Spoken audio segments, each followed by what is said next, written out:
People have always called me a rabble-rouser. When I was 3 years old, my nickname was La Granuja, Spanish for troublemaker.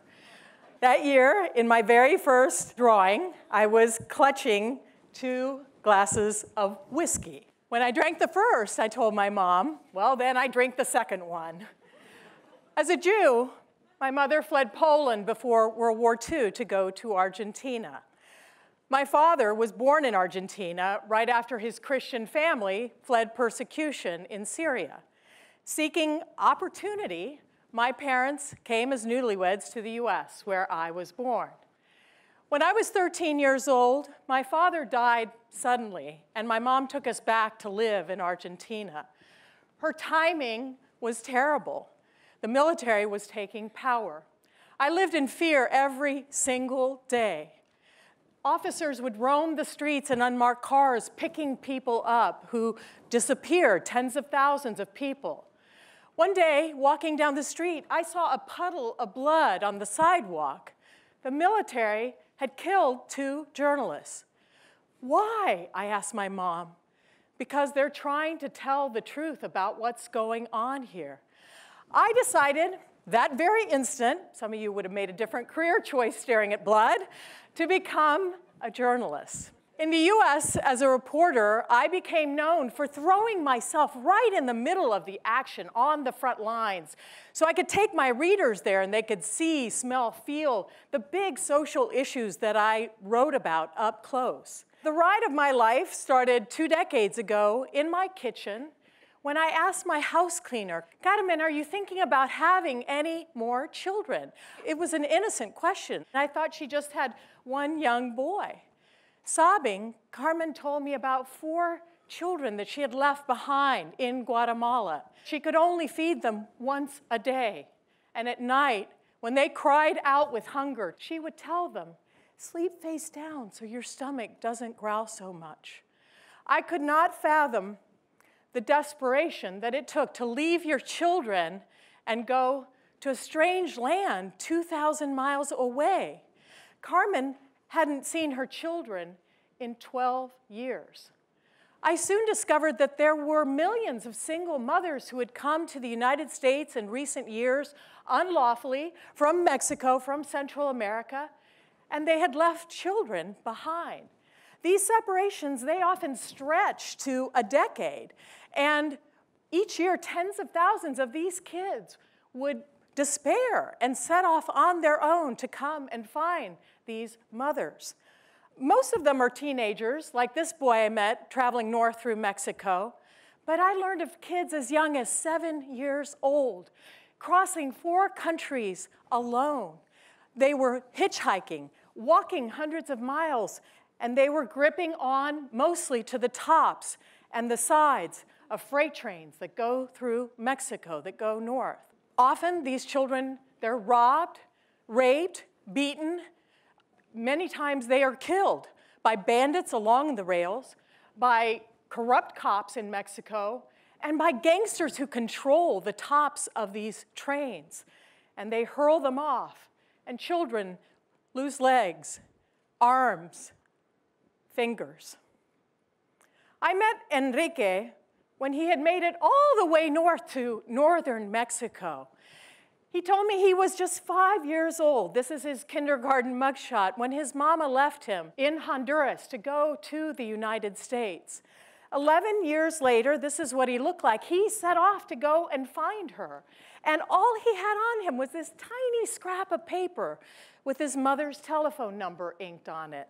He was on his 8th attempt to get through Mexico. 7 times Mexico had deported him.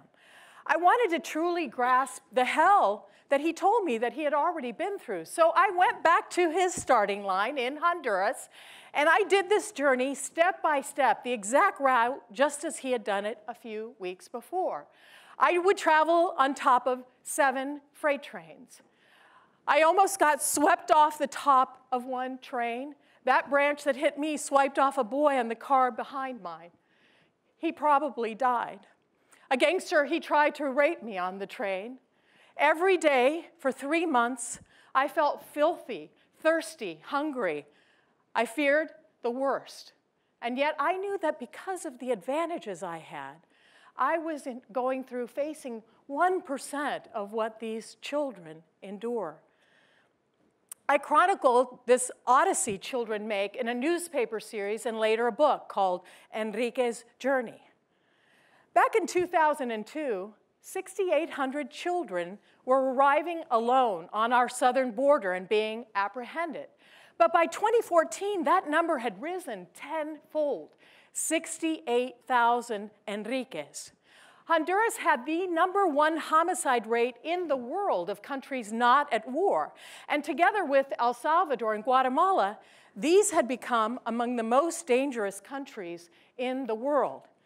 Children understood that the danger of dying traveling north, it was less than the danger of dying if they stayed. Honduras's Rivera Hernandez neighborhood was the most lethal place in the city of San Pedro Sula, which itself for 4 years running was dubbed the murder capital of the world.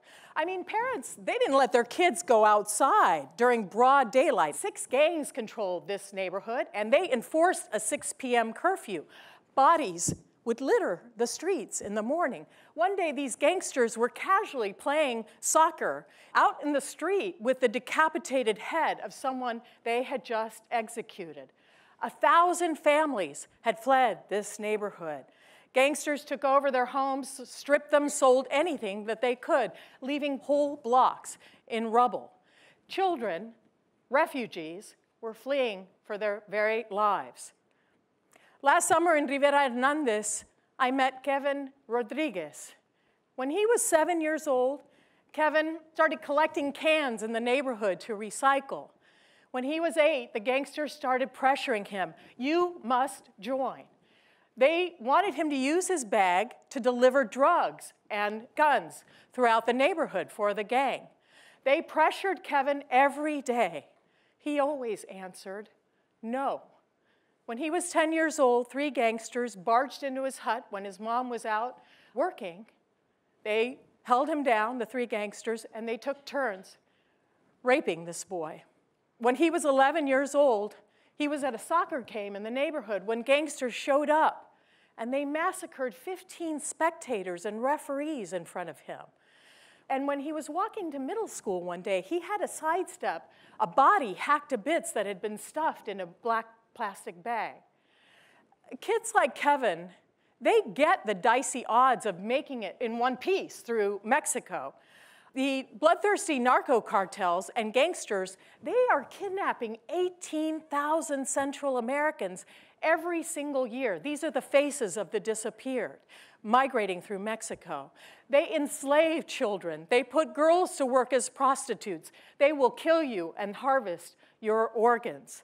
Recently, the last 2-3 years, the US has made matters much worse. We gave Mexico tens of millions of dollars to fund a ferocious crackdown aimed at keeping these children from arriving at our border and begging for asylum, which, by the way, they are legally entitled to do.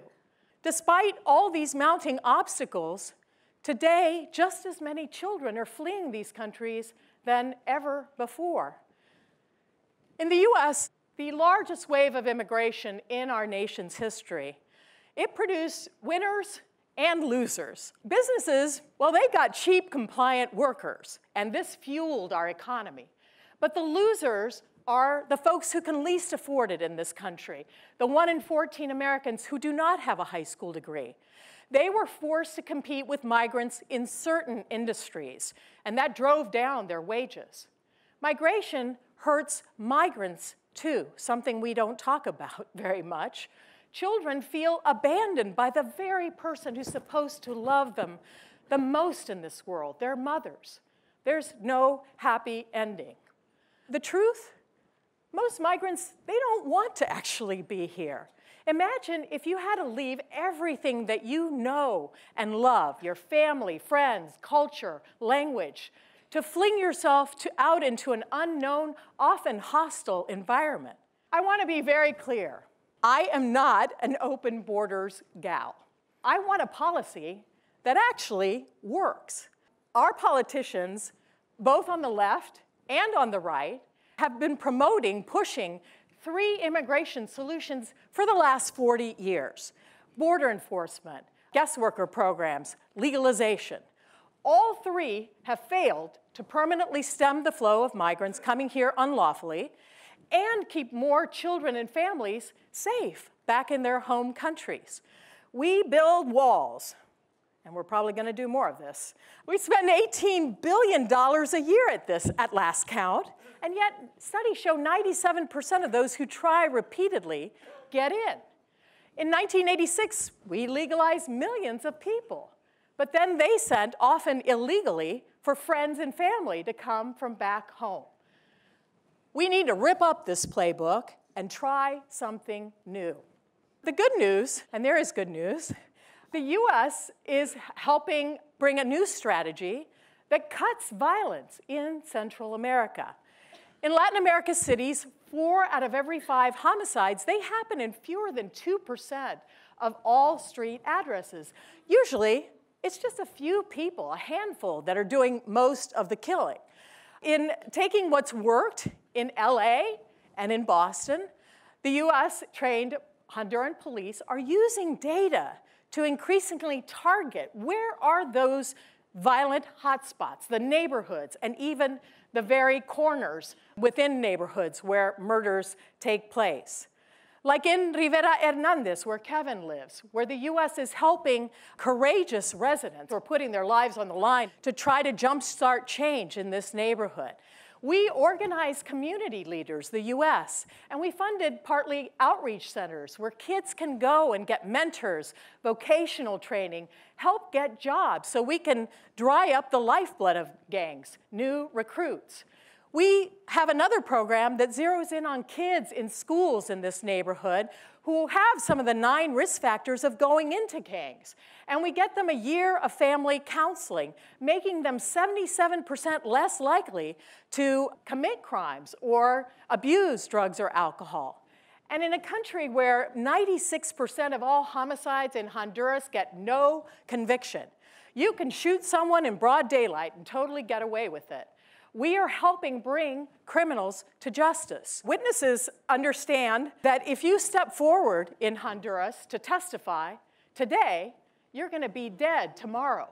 But the US is funding a Honduran nonprofit that goes into the most violent neighborhoods and resolves to investigate all homicides in that neighborhood. And they are also coaxing reluctant witnesses to step forward anonymously, covered in a black burqa, like you see here. Now, more than half of homicides in this neighborhood, and in 7 pilot neighborhoods in Honduras, they are getting guilty verdicts. In 2 years in Rivera Hernandez, a 62% drop in homicides.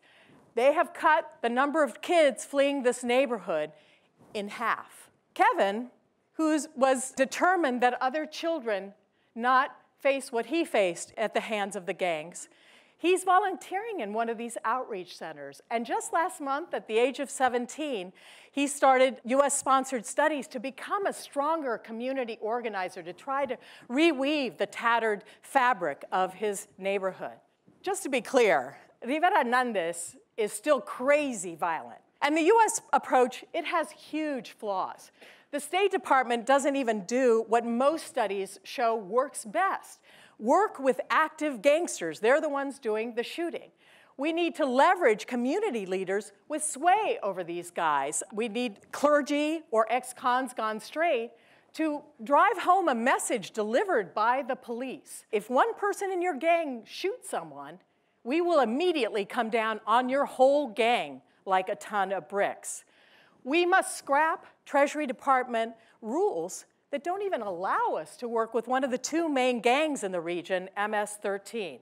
Still, you know, something incredibly promising is happening here. Honduras is the country where the US has most aggressively pushed these violence prevention programs. 3 years ago, 18,000 Honduran kids showed up at our southern border alone. Last year, that number was cut almost in half. Meanwhile, kids leaving El Salvador, Guatemala, the numbers just keep going up. If a politician swears to you they can solve illegal immigration by driving down on the same 3 policies of the past. Don't buy it. Let's invest in violence prevention programs that actually work. Let's replicate these in other countries. And let's get corrupt governments like Honduras to put some skin in the game as well. After all, it's their country, right?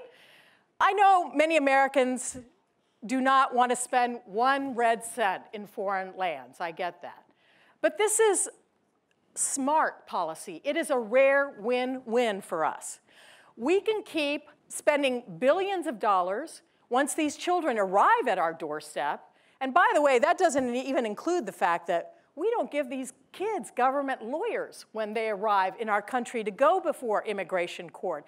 Half of these kids are going before judges alone to argue their asylum cases. I witnessed a 7-year-old boy. He was shaking with fear standing before that court. Toddlers pee their pants. They clutch teddy bears because anything they tell that judge can send them hurtling back to danger. This is a sham that we are doing in our courts, and we should remedy it. But we can spend billions here, or we can spend $100 million in Honduras, which is what we're spending on these violence prevention programs each year there, and we can cut migration. The solutions are there. They are not here. Mexico, for years, promoted family planning, and the average Mexican family went from 7 kids per family, nearly, to just over 2. Today, more Mexicans, they're leaving the United States than actually coming here illegally. In 1 decade, experts believe that in Latin America, it has 1/10 of the world's population, but 1/3 of all of its homicides. With the right programs, you know, we can cut this carnage in half, and we can see more children happily playing out in the streets like they're doing here in Rivera Hernandez. We can keep screaming across the political divide, or we can do something that actually works on the immigration issue. We can do the right thing. If a vulnerable child is running from danger, and that child knocks at our door, a nation like ours, we should always open that door. We should also help ensure that child never has to run north in the first place. Thank you.